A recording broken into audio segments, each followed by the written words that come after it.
అందరికీ నమస్కారం. నేను మీ సురేష్. మోసపోయిన సాక్షర భారత్ కోఆర్డినేటర్ల జీవితాలను రేవంత్ రెడ్డి గారి ప్రభుత్వం ఆదుకోవాలని ఈ వీడియో ద్వారా మీ అందరికీ తెలియజేస్తున్నాను. కావున తప్పకుండా మా వీడియోని లైక్ చేయండి, సబ్స్క్రైబ్ చేయండి. మీరు లైక్ చేయడం వల్ల, సబ్స్క్రైబ్ చేయడం వల్ల మరింత మందికి మా సమాచారం వెళ్తుంది. ప్రభుత్వానికి కూడా మాకు జరిగిన అన్యాయం గురించి అర్థమవుతుంది. కావున తప్పకుండా లైక్ చేస్తారని ఆశిస్తున్నాను. ప్రగతి భవన్ సాక్షిగా సాక్షర భారత్ కోఆర్డినేటర్లకు జరిగిన అన్యాయం గురించి గత ముఖ్యమంత్రి కేసీఆర్ గారికి మా బాధలు చెప్పాం.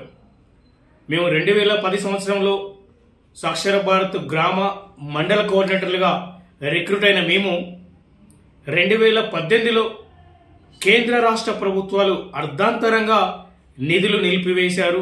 ఈ కార్యక్రమాన్ని అర్ధాంతరంగా క్లోజ్ చేశారు.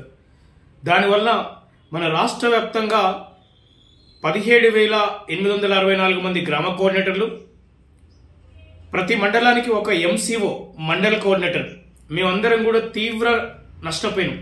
తీవ్రమైన అన్యాయం జరిగింది. ఒక అక్షరాస్యత కార్యక్రమం కాకుండా ప్రతి కార్యక్రమంలో భాగస్వాములైనం. 10 సంవత్సరాలు ప్రభుత్వం మా సేవలు వాడుకుంది.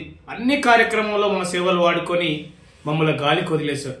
అర్ధాంతరంగా కార్యక్రమాన్ని నిలిపివేయడంతో మాకు తీవ్రమైన అన్యాయం జరిగింది. 2018లో కార్యక్రమం అయిపోయినా సరే ఇంకా అదనంగా సంవత్సరం పాటు మా సేవలు వాడుకుంది. 2019 వరకు కూడా మేము పనిచేసాం. అయినా ఆ జీతాలు కూడా మాకు ఇవ్వలేదు. వచ్చే అరకొర వేతనాలు కూడా మాకు సరిగా ఇవ్వలేదు. ఇప్పటికీ ఆ జీతాలు రాలేదు. అయినా సరే మేము పనిచేసాం. మరి 2010లో రిక్రూట్ అయినప్పుడు 18 వరకు 9-10 సంవత్సరాలు పనిచేసిన మేము యుక్త వయసులో 20-25 సంవత్సరాల వయసులో మేము రిక్రూట్ అయ్యాము.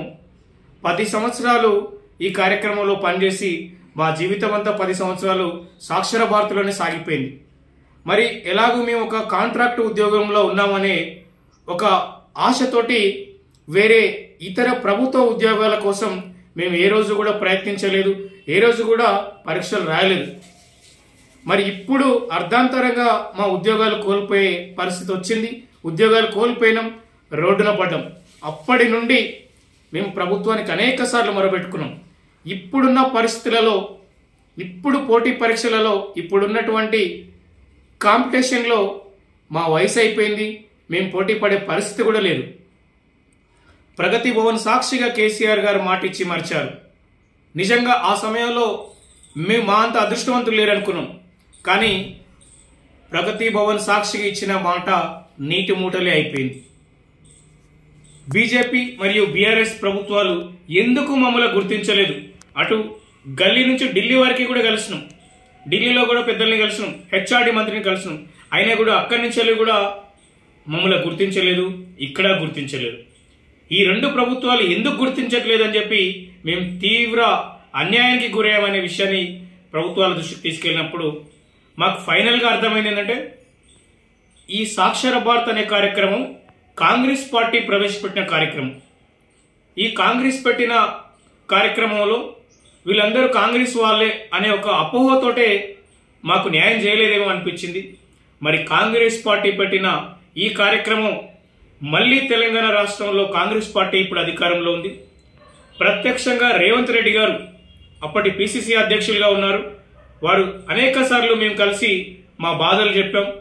గతంలో ప్రతిపక్ష నాయకుడిగా ఉన్నప్పుడు, ఎమ్మెల్యేగా ఉన్నప్పుడు మేము రిప్రజెంటేషన్ ఇచ్చినప్పుడు మా గురించి కేసీఆర్ గారు అప్పుడు ముఖ్యమంత్రిగా ఉన్నప్పుడు లేఖ రాశారు వారికి.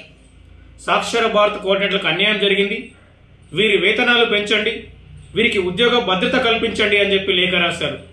మా బాధలు ప్రత్యేకంగా సీఎం రేవంత్ రెడ్డి గారికి ఇప్పుడు చెప్పాల్సిన అవసరం లేదు. అనేక సార్లు మీరు మొన్న ఎన్నికల ముందు పాదయాత్రలో కూడా మేము కలిసాం. సాక్షర భారత్ కోఆర్డినేటర్లకు తప్పకుండా న్యాయం చేస్తా అని చెప్పి హామీ ఇచ్చారు. కాబట్టిగా ఇప్పుడు ఇందిరమ్మ కమిటీలలో సాక్షర భారత్ కోఆర్డినేటర్లకే, గ్రామ కోఆర్డినేటర్లకు మొదటి ప్రాధాన్యత ఇచ్చి సాక్షర భారత్ గ్రామ కోఆర్డినేటర్లతో ఇందిరమ్మ కమిటీలలో వాలంటీర్లుగా తీసుకోవాలని కోరుతున్నాం. అదేవిధంగా మండల కోఆర్డినేటర్లను మండల స్థాయిలో సత్సమాన ఉద్యోగ అవకాశం కల్పించి మానిటరింగ్ వ్యవస్థలో మండల కోఆర్డినేటర్లను ఉద్యోగ అవకాశాలు కల్పించాలని, లేదా ఇతర ఏ శాఖలోనైనా మాకు ప్రత్యామ్నాయ అవకాశం కల్పించాలని కోరుతున్నాం. మన పొరుగు రాష్ట్రంలో చూసినట్లయితే ఆంధ్రప్రదేశ్లో మాతో పాటే నియమించబడ్డ సాక్షర భారత్ గ్రామ మండల కోఆర్డినేటర్లకు అక్కడ వారిని విధుల్లోంచి తొలగించిన వెంటనే అక్కడి ప్రభుత్వం వారికి మాటిచ్చారు, వారికి న్యాయం జరిగింది.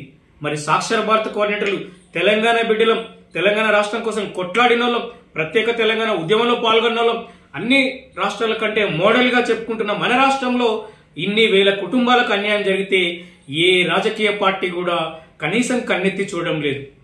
మేము తెలంగాణ బిడ్డలమే కదా, మేము ఓట్లేస్తున్నాం కదా, మేము 10 సంవత్సరాలు ప్రభుత్వానికి సేవ చేసినాం కదా, మేము ఉన్నత విద్యావంతులమే కదా, మరి మా జీవితాలు ఇలా అన్యాయానికి గురైనప్పుడు ప్రత్యామ్నాయ మార్గం చూపించాల్సిన బాధ్యత ప్రభుత్వానికే ఉంది కదా అని చెప్పి మేము 18,000 మంది ఉద్యోగుల పక్షాన నిరంతరం అడుగుతూనే ఉన్నాం.